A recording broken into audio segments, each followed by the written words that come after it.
reactions to the open letter by former President Olusegun Obasanjo to President Muhammadu Buhari on the state of the nation.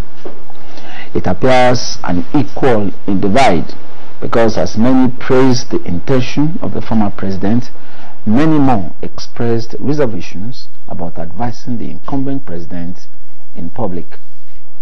In a swift reaction, Minister of Information and Culture Lai Mohammed also reacted to the letter. The minister appreciated the intention of the former president, but was also quick to reel out the economic strides of the Buhari administration. On Nigeria Today, we shall take a look at the two letters, that of President Obasanjo's to President Muhammadu Buhari, as well as the government's reaction through the Minister of Information and Culture. I am Shegun Ojelade.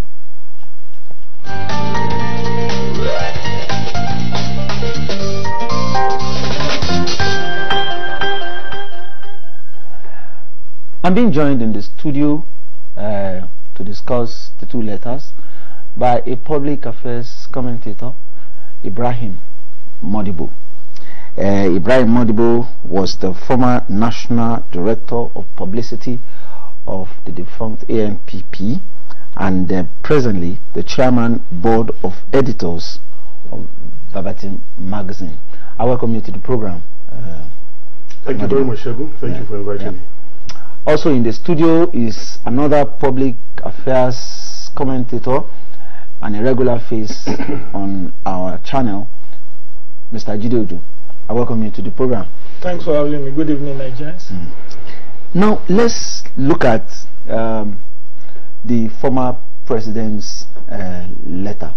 What are your immediate reactions to former President Olusegun Obasanjo's communication to Mr. President, as we have been reading? Modibo. Well, I would have been surprised if this letter hadn't come from President Obasanjo up to this point in time, knowing his antecedents as a letter writer and also as a serial critic of almost all presidents and heads of state that started from the time he handed over power to Shagari down to the present. Now, knowing his antecedents and also coming from the background of a university student that just secured his PhD and has made research, I'm sure he must have gone back to the archives to go into the newspapers and rehash what people have already said, because there's nothing new virtually in what Obasanjo has written in this letter. I'm very sure it was a rehash of most of the criticisms of the present administration, only less with some few advices here and there to tell the president his state of mind. And therefore, to me personally, I want to believe that President Olusegun Obasanjo, former President Olusegun Obasanjo, of whom I hold in high esteem as an elder statesman, a Pan-African, and also a social commentator, and also both social, cultural, and political commentator within the globe, is one Nigerian that I hold in high esteem.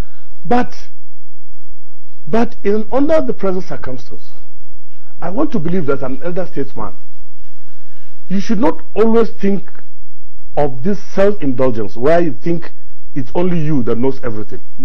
He has been a serial critic of all the governments except himself. When he was in government, whether we like it or not, we've seen a lot of these things that is a rehashing happening in government. When we talk of issue of corruption that he has been able to bring, when we talk of issues of bad governance, when we talk of issues of economy. Now let's look at it from a very pragmatic viewpoint. When we look at the issue of good governance, this president has barely done only 2 years in office. And within this 2 years time span, he came and met an economy that was in comatose. He met an administration that had fallen apart. It was things fall apart and the center no longer holds.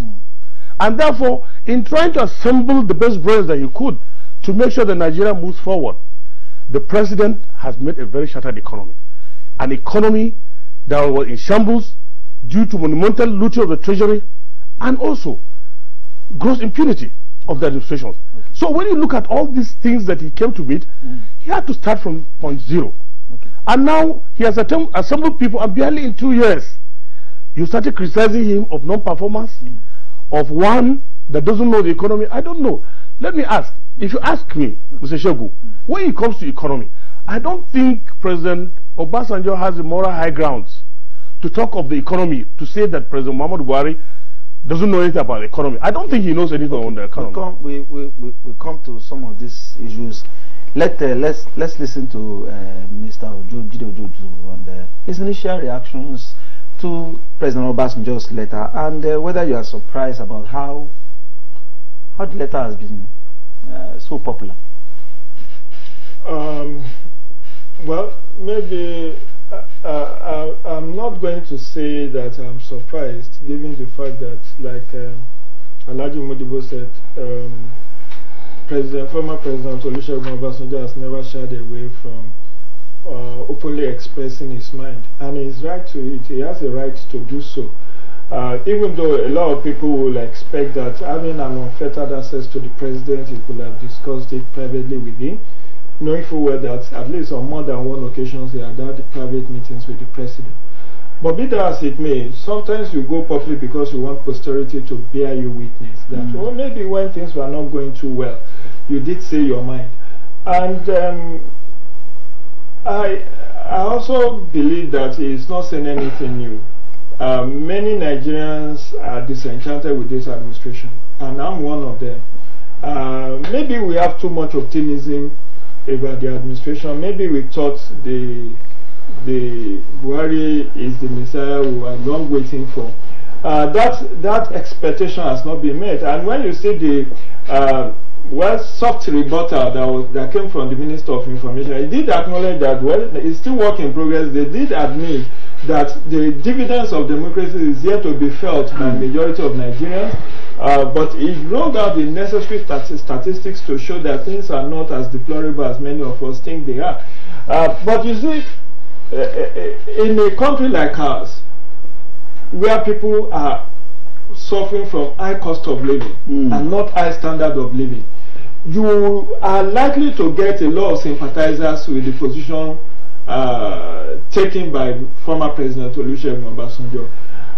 Yes, it's almost 3 years this administration has been in power. A lot of people are looking also at the statistics by the Nigeria Bureau of Statistics about how many jobs have been lost. In last year alone, we have over 4 million jobs that were lost. And the state of infrastructure is still very deplorable.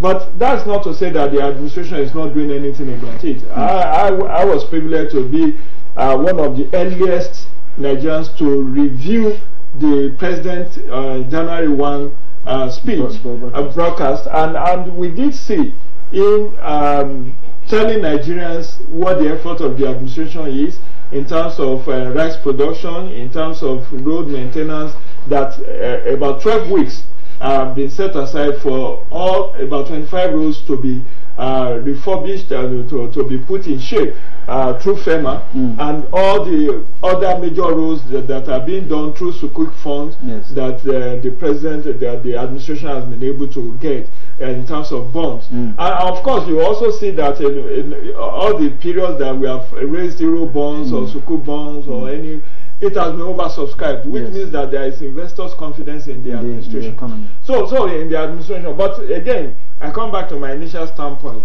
The administration still needs to redouble its efforts, more so given the fact that another election is fast approaching. Okay. Now, Alhaji Modibo, the former president made some comments. You know, why not going into the details? But people say you don't throw away the baby with the bath water. And again, some people also say that yes, maybe this is good for the administration so that they will know some areas where they need to improve upon. Do you share some of these sentiments?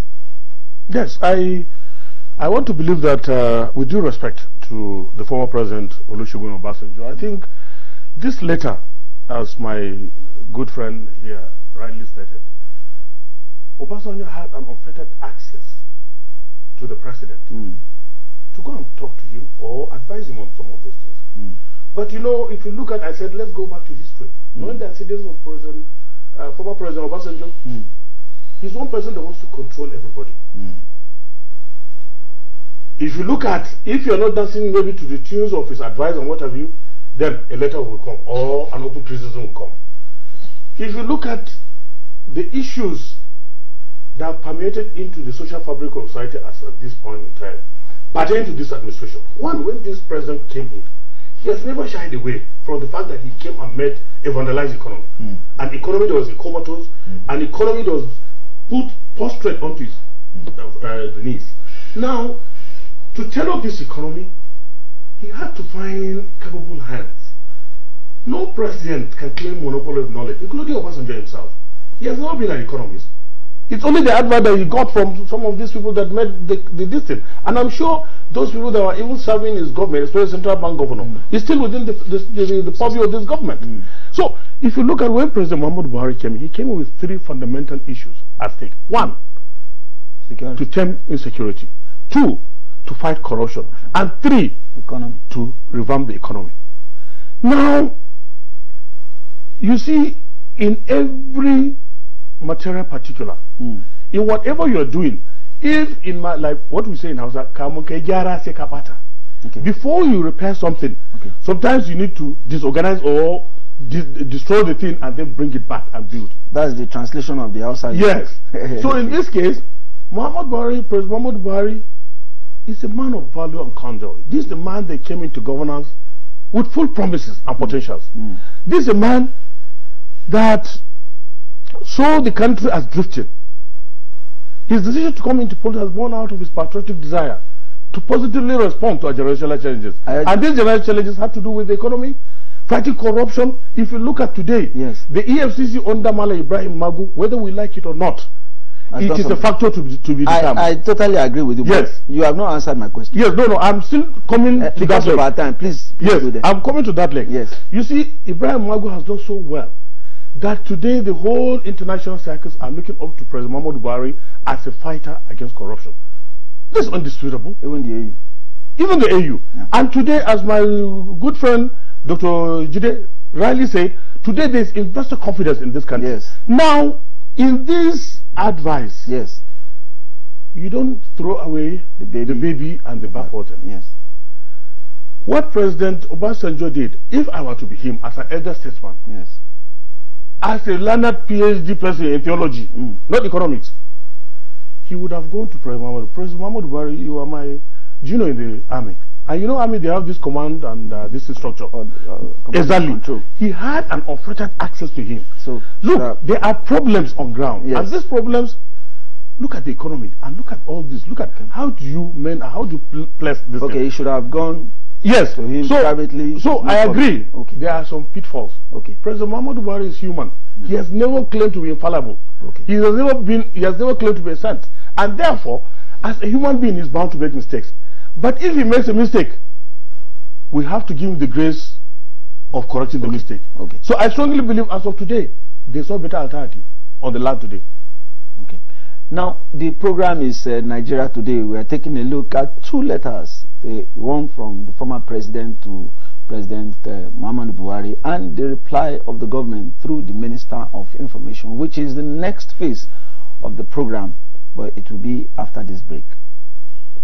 Coming up on NTA News 24, Nigeria Today, 7:30, Monday to Friday, with exciting anchors on topical issues.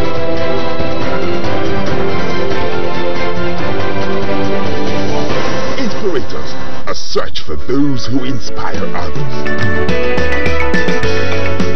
Business 24, a business magazine program. 8th edition repackaged. Fresh and exciting programming on NTA News 24. Stay with us.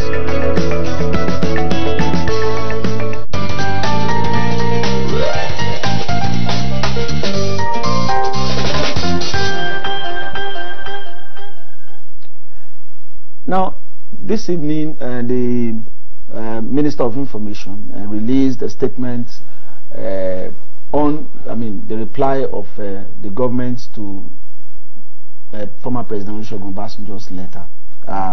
Mr. Jideojo, you've read the statement by the minister. I want you to look at the general tone of that statement. Does it meet your expectations? Are you impressed by the tone of it against the backdrop of kind of response to such letters in the past, or reaction to criticisms of the past? I want to commend the Information and Culture Minister for the statesmanly response. When I read through, I cannot but commend and give kudos to Alhaji Lai Mohammed. It was a very matured response and very spot on. He appreciated the patriotic zeal of former President Olusegun Obasanjo, and given the fact that where the former president scored the administration low was in the area of economy, they were able to reel out statistics of what the administration has achieved and is achieving in the area of economy. They talked about the Anchor Borrowers scheme, the fact that Nigeria, from being a mat or net importer of rice, has reduced that very considerably from over 644 metric tons to 22 tons per annum. And from the president's speech of January 1, by the end of this year, we're going to exit rice importation. And you recall how many $1 million that we spend on rice importation every year. Likewise, sorghum, maize, and other. I mean, we started exporting yam, which is unprecedented. And in the area of solid mineral, you know, improved revenue from solid mineral, a lot of investors are coming into that sector. But it takes time for some of these things to mature. And that's why I said there is huge expectation of Nigeria that are yet unmet. Because what people want to see is how does this growth, this development. Okay, he talked about for the 11th month, inflation has come down. Now it's 15.37%. You also talk about some of the other achievements in terms of the World Bank rating Nigeria's improvement in the ease of doing business by 24 points for the 24 steps last October. And you know, generally the TSA, the savings from TSA, and all of that. So he has been able to come out with facts and figure to counter the position of former President Olusegun Obasanjo. Okay. Now, you want to say something about the response of the Honorable Minister of Information to the letter. I know you are convinced about some of the things there. How will you now rate the interactions between the two?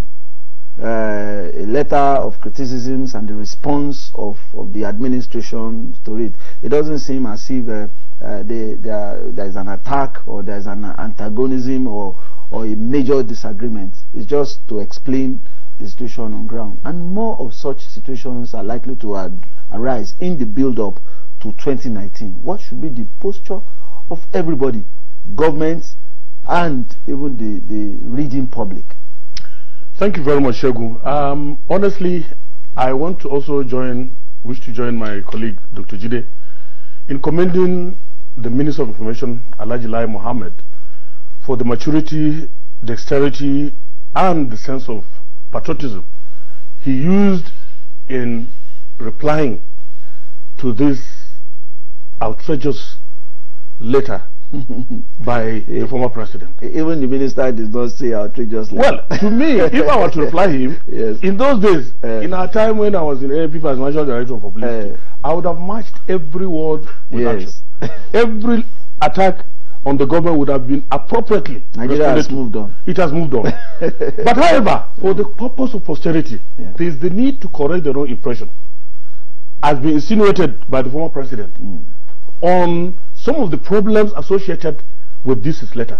Because if he raised some fundamental issues, these issues were in public domain. That during his time as the president, he did worse. And therefore, if this president is learning the ropes of governance, especially under a democratic atmosphere, look at the issue of challenges, especially when it comes to the public perception and how he handles the democratic space. This president is a man with soft heart. He's a man with Midas touch. He's a man that does not want to imprint the ground rules of democracy. Unlike Obasanjo, in his days, it was the jackboot democracy. Where we've seen if you are a person that has been found wanting, you can order EFCC under Malonu Ribado to go and capture you, or a governor, if you've crossed his path and he's not happy with you, the next day you are removed by 4 out of 24 members of state assembly, or you are captured like Gige in Anambra and sent away out of government house like a criminal. Now you are talking like a politician. Yes. Now, as I'm saying, you see, he has said in his we would have you know, taking every leg appropriately with the responses he has done. But however, I must commend Alhaji Lai Mohammed and this government under President Muhammadu Buhari, who does not believe in acidic attack on such issues. Again, I said more of this. Yes, it's likely to come. Yes. But for how long could people be restrained from giving back what is Caesar's? Because under this circumstance, it was, or it's a forum where somebody has attacked your policies, he has attacked your programs, he has attacked you, but you are hamstrung because of the democratic tenets and principle of fairness. I commend the president. If it were in those days, if it were even President Obasanjo, by now you've said that fire would have been this. So the fact that now the economy, if you look at honestly and sincerely, if we talk of the economy, as of today, we have over 40 billion naira, $1 billion in our reserve. I don't have much time on this program. Yeah, very commendable effort. Yes. Now, Jide the minister says something like these positive indices may not have immediate impacted positively on Nigerians, but Nigerians will definitely get a new lease of life a short while. That's like saying be patient with us, message of hope, like you said. Now, if you are to advise Nigerians, because like you said earlier in the program, Nigerians are impatient people. If you are to advise Nigerians in the build-up to this election, with the impatience, what will you tell Nigerians about this administration, its policies, and the fact that that's likely to be effective?